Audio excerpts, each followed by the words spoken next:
यो फ्यानको कनेक्सन मैले टुटाएँ सर, सबै चेक गरिसकेपछि टुटाएको। त्यसपछि यो हरियोवाला चिज चिममा जोड्ने हो हजुरले। त्यसपछि रातो कालो यहाँ छ, रातो कालोमा अलिकति तार जोडेर लामो बनाएर यस्तो खालको फ्यान तपाईलाई आउँदैछ। यो फ्यानमा जोड्नु होला, रातोको रातोमा, कालोको कालोमा।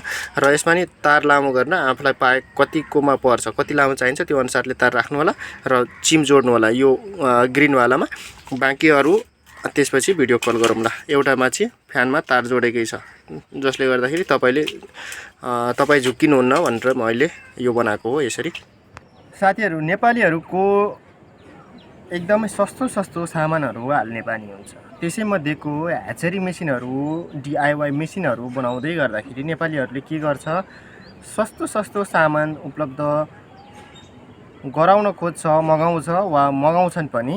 र मसँग पनि कतिपय साथीहरूले एकदमै कम मूल्यका सामानहरू मगाउनुहुन्छ। सकेसम्म मैले चाहिँ दीर्घकालीन रूपमा टिक्ने खालका पार्ट्सहरू लगाउँदाखेरि चाहिँ बढी समयसम्म चल्दछ भनेर चाहिँ मैले विश्वास दिलाउँछु। तर उहाँहरूले पनि बजेट एकदमै कम छ र त्यही अनुसारको सामान मगाउन खोज्नुहुन्छ। एकदमै सस्तो खालको, बजारमा धेरै नै सस्तो खालका सामानहरू उपलब्ध छ।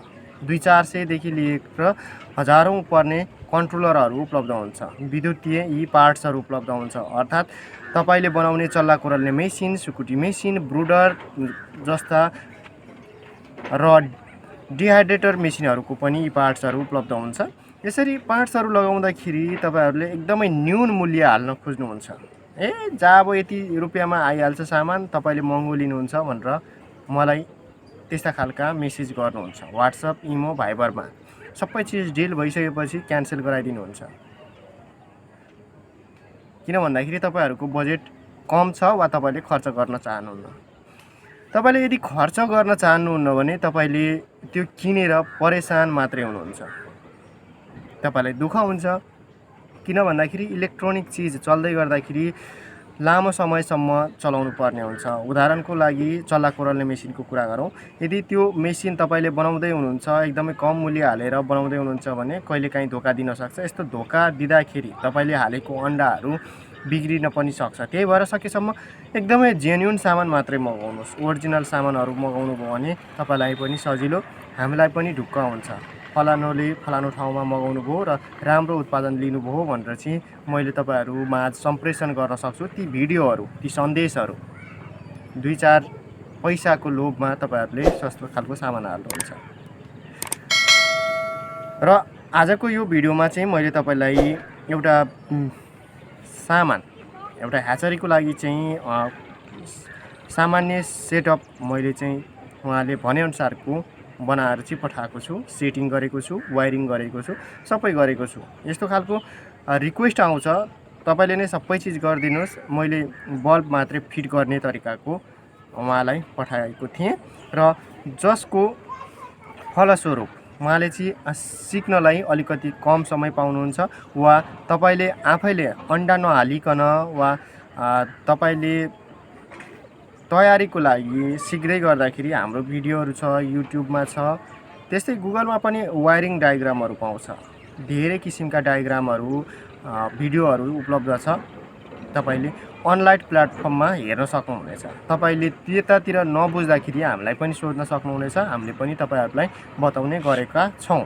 यदि साथीहरु तपाईहरुलाई अप्ठ्यारो हुन्छ, फोन कलमा कुरा गर्न अप्ठ्यारो हुन्छ भने हामीलाई व्हाट्सएप, इमो, भाइबर जस्ता सोशल मिडियाहरुमा हामीलाई कन्ट्याक्ट गर्न सक्नुहुनेछ, मेसेज गर्न सक्नुहुनेछ, हामीले रिप्लाई दिन्छौं। आजको भिडियो तपाईहरुलाई प्रस्तुत गर्दै छु, जसमा सुर्खेतमा मगाउनु भएको थियो उहाँले र उहाँसँग राम्रै कन्ट्याक्ट भइरहेको छ हाम्रो। उहाँले उत्पादन पनि राम्रै लिइराख्नु भएको छ। यसरी सेटिङ गर्दाखेरि उहाँले चाहिँ अलिकति कम सिक्न पाउनु भयो जस्तो लाग्छ। तर पनि तपाईले आफैले अन्डा हाल्नुभन्दा पहिले सेटिङहरू चलाएर के कसरी चलाउने भनेर चाहिँ भिडियो हेरेर चाहिँ चलाउन सक्नुहुनेछ। र हाम्रो भिडियोहरू नेपालीले विभिन्न ठाउँबाट हेर्नुहुन्छ। विश्वका विभिन्न राष्ट्रमा छरिएर बसेका नेपालीहरूले हेर्नुहुन्छ। यसरी हेर्दै गर्दाखेरि हामीले जानेका कुराहरू तपाईहरुमा शेयर गरेका छौं र हामीलाई त्यो कुरामा चाहिँ गौरव पनि लागेको छ। साथीहरू आजको भिडियो चाहिँ हामीले यसरी वायरिङ सेटिङ गरेको देखायौँ। यदि तपाईहरूलाई पनि कुनै पार्ट्सहरू, कुनै मेसिनहरू, कुनै सुकुटी मेसिन, ह्याचेरी मेसिन वा पार्ट्सहरू वा परामर्श चाहिएको छ भने हामीलाई सम्पर्क गर्न सक्नुहुनेछ। त्यस्तै हामीले विभिन्न किसिमका भिडियोहरू ग्राहकको घरमा गएर खिचेका भिडियोहरू पनि मैले सेयर गर्ने गरेको छु। उहाँहरूको अनुहार सकेसम्म मैले देखाउने गर्दिनँ। यसरी अनुहार नदेखाउँदाखेरि तपाईहरूलाई त्यति राम्रो नलाग्न पनि सक्छ, तर म सकेसम्म अनुहार चाहिँ देखाउँदिनँ। र ती किसानहरूको नम्बर पनि डिस्क्रिप्सनमा राखिएको हुन्छ, वा यदि राखिएको छैन भने मलाई कन्ट्याक्ट गर्नुभयो भने मैले तपाईहरूलाई उपलब्ध गराउन सक्छु। सकेसम्म मलाई मेसेज गर्नु, वाट्सएप, इमो, भाइबरमा मेसेज गर्नुभयो भने मलाई पनि सजिलो हुन्छ। र भन्ने बित्तिकै उपलब्ध गराउन सकिएन भने मेरो व्यस्तता छ भने केही समयपछि तपाईँलाई उपलब्ध अवश्य पनि हुनेछ। आजको भिडियो अन्तिमसम्म हेर्नुभयो, तपाईँलाई धेरै धेरै धन्यवाद। सर, तपाईँको सामान रेडी भइसकेको छ। दुईवटा फ्यान मैले जोडिसकेको छ, एउटा एक्जस्टको लागि छ, एउटा चलिराख्ने तातो फैलाउने खालको। अनि त्यसपछि यहाँ SMPS एडाप्टर छ 5 एम्पियरको, र यहाँ कन्ट्रोलर भयो। तपाईँलाई यो होल्डर चाहिँ आउँदैन, तपाईँले वायरिङ गरेर पठाइदिनुहोस् भनिसकेपछि मैले यहाँ तारहरू पनि जोडेको छ, तर म तपाईँलाई होल्डर दिएर चाहिँ पठाउँदिनँ। यो तार पनि छ, टुपिनहरू लगाएको छ। उज्यालोको लागि अब बल्ब डाइरेक्ट वाले पनि भयो यसमा जोडेर।